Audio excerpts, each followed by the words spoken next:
you're faced with challenge and stress, these are the elements that start to come into it. So we start at the very top there, perception of the future.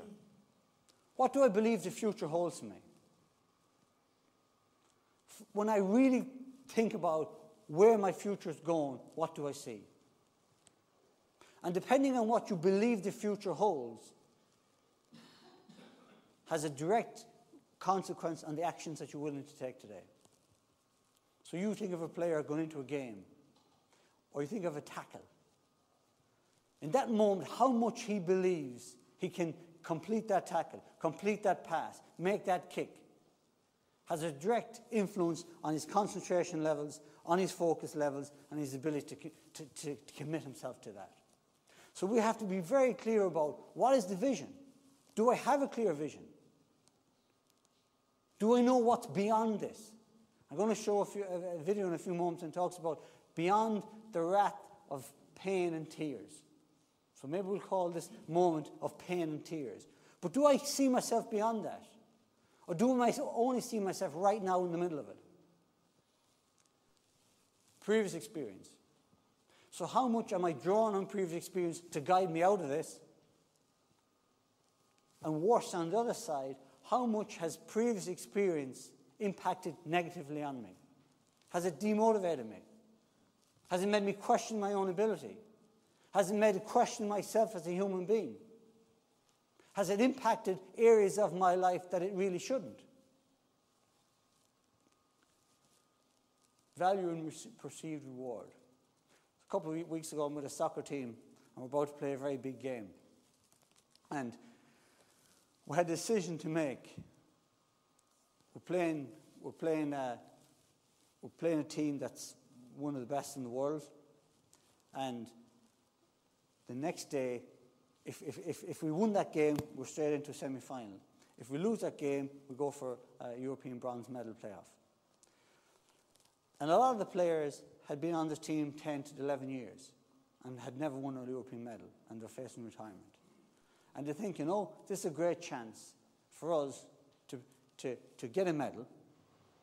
So in their own heads, they're thinking about, what we were doing is go against the Russians, play easy, forget about that, and put all our energy into facing the lesser opposition.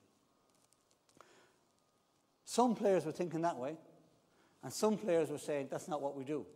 We go out and we attack every opposition, and we try to win every game, and we don't look beyond this first game. And it became very clear during the week to me that we had a team that was split down the middle. Half the team were ready to go out and attack, and half the team weren't. Half the team said, we don't need to win this competition because I don't believe we can win the competition. But what I want is a medal. And I'm not willing to sacrifice the medal for anything else. So we had to do a lot of workshops with the team in coaching people to think about, well, what is the value? So yes, you win and get a medal.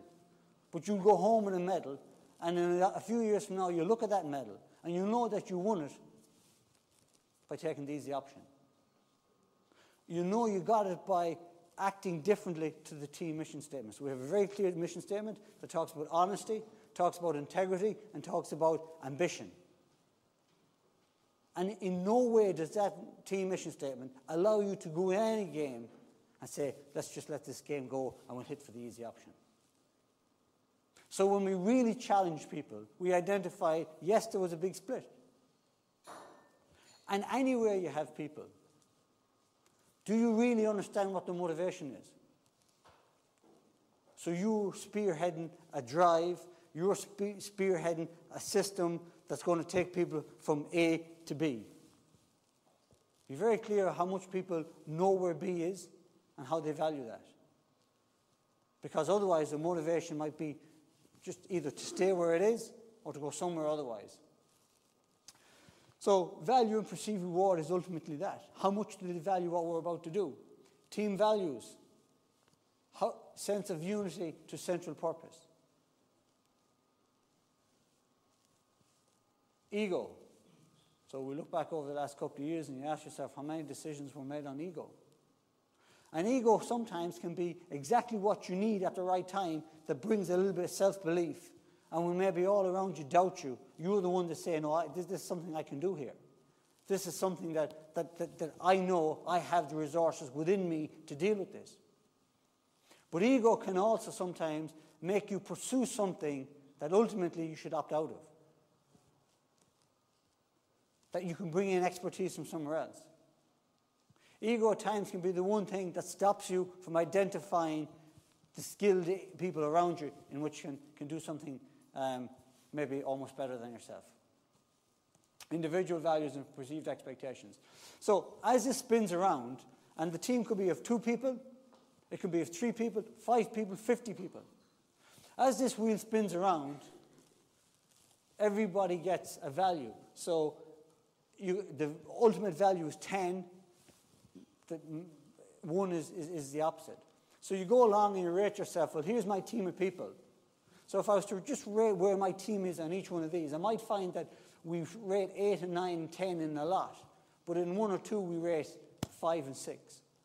What that does then is create, rather than a model where the wheel is all connected, it's connected in many parts and then there's a big dip. And what it is almost like a flat tire. So you identify that in one particular area of my team, performance is inhibited.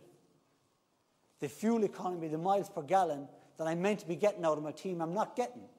Because somebody doesn't share the same belief in the future. Somebody has negative past experience that they've brought into this moment with them. Somebody doesn't really value where I'm trying to bring them.